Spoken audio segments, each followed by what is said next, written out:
अखंड ज्योति, जुलाई 1953। गायत्री साधना के चमत्कार। श्री कृपाराम जी पांडेय, सीरबल।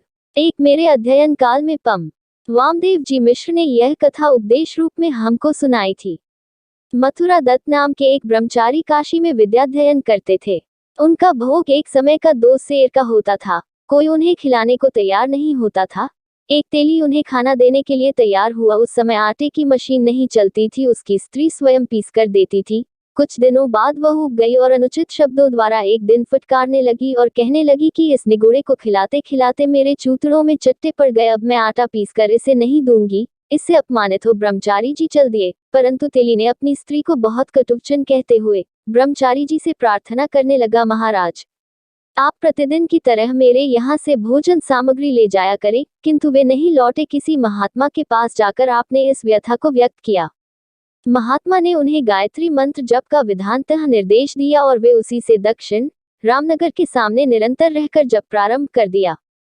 जैसे दिन बीतने लगे, लोग उनके पास भोजन के लिए नाना प्रकार की वस्तुएं ले जाने लगे, लेकिन वे सबको मना कर देते। अंत में जब पूर्ण होने पर श्री काशी नरेश जी स्वयं उनके पास आए और कहने लगे कि महाराज, हवनादि में जो खर्च लगे मैं दूंगा, आप विधिवत इसको पूर्ण करें।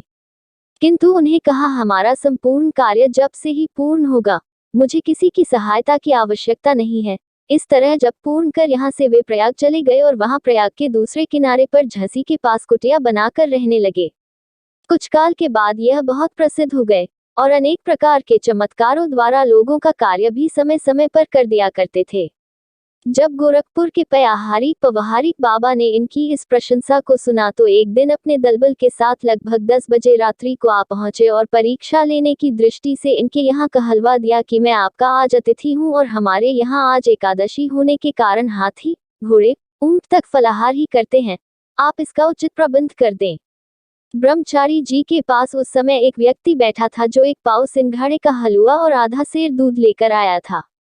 ब्रह्मचारी जी ने कहा कि भाई इतना कष्ट करो कि 2 नांद कोरी ला दो। वहां से गांव 1 मील था, वह आदमी जाकर 2 नांद ले आया। ब्रह्मचारी जी ने उससे कहा कि 1 नांद में दूध और 1 में हलवा रखकर कपड़े से अड़क दो और जाकर बाबा जी से कह दो कि अपने आदमियों को भेजकर सामान यहाँ से मंगवा ले और तुम घर चले जाओ। वह बाबाजी को संदेशा देकर घर चला गया और बाबाजी के सभी आदमी घोड़े ऊंट आदि उस नांद के सामान से उब गए और वह समाप्त नहीं हुआ। प्रातःकाल बाबाजी आकर चरणों पर गिर पड़े और कहने लगे कि मैंने बड़ा अपराध किया जो इस तरह आपकी परीक्षा ली, आपका बहुत चमत्कार है। ब्रह्मचारी ने कहा, हमारे में कोई चमत्कार नहीं है, यह सब गायत्री माता का चमत्कार है। कुछ दिनों के बाद वे अपने यहाँ आने वालों से उन्होंने कहा कि अब मैं अमुक दिन यहाँ से जाने वाला हूँ। और उस दिन यमुना जी में एक प्रकाश दिखलाई दिया और ब्रह्मचारी जी उठकर उस प्रकाश के पास गए और उसी के साथ लुप्त हो गए। 2 हमारे प्रपितामह प्रयाग दत्त पांडेय गायत्री के उपासक थे और माता के बल से ही वे कई बार चिकित्सा में आश्चर्यजनक कार्य करते थे। एक बार एक जगह जा रहे थे, रास्ते में कुछ लोगों ने कहा कि वैद्यराज जी, हमारे यहाँ एक रोगी है, उसे देखते जाइए। उस रोगी को देखा तो उसकी सन्निपात से अंतिमावस्था जान पड़ती थी और 8 वैद्य उपस्थित थे। उन लोगों ने जवाब दे दिया था और 2 घंटे का ही मेहमान बता रहे थे। उस रोगी को सबके सामने ही कंडे की राख उठाकर 3 पुड़िया बनाकर दे दी और कहा कि अदरक के स्वरस मधु से आज दे दो और कल पथ्य दे देना कहकर वहां से चले गए। शेष वैद्यों ने पागल कहकर मजाक किए, किंतु दूसरे दिन वह स्वस्थ हो गया और उसे पथ्य दिया गया। इस तरह अनेक घटनाएं उनके जीवन की हैं। एक कुआं जो हमारे यहाँ के जमींदार द्वारा बनवाया जाता था, कुछ बनने पर गिर जाता था। इस पर बाबू नवल किशोर सिंह ने कहा कि यदि मेरे बनवाए एक कुआं भी नहीं बन रहा है तो मैं अनशन कर प्राण दे दूंगा। लोगों ने इनसे कहा, ये उनके पास गए और बाबू साहब से कहने लगे, आप अन्न ग्रहण करें, मैं कल कुआं बनवा दूंगा। और प्रातःकाल वे कुएं में स्वयं बैठकर गायत्री का जप करने लगे। कुआं बनने लगा, 10 हाथ बंधने पर दीवार गिरने लगी। राजगीर निकल गए और उनसे भी कहने लगे कि आप ही शीघ्र निकल आवे, नहीं तो कुआं बैठ रहा है। उन्होंने इशारे से मना कर दिया और माला समाप्त कर टेढ़ी दीवार का स्पर्श हाथों से कर राजगीरों से कहने लगे कि आकर जुड़ाई प्रारंभ करो, कोई गड़बड़ी अब नहीं होगी। वे सब भीतर जाकर चिनाई करने लगे। सांकाल तक कुआं जुड़ गया, किंतु कुछ देर के लिए पत्थर घट गया तो उन्होंने कहा, आज जैसे हो पूरा कर ले, नहीं फिर मेरे निकलने के बाद इसकी जुड़ाई फिर नहीं हो सकेगी। तो ईंटों द्वारा शेष को पूर्ण किया गया। वह कुआं आज भी वैसे ही तैयार है। लगभग 100 वर्ष की बात है।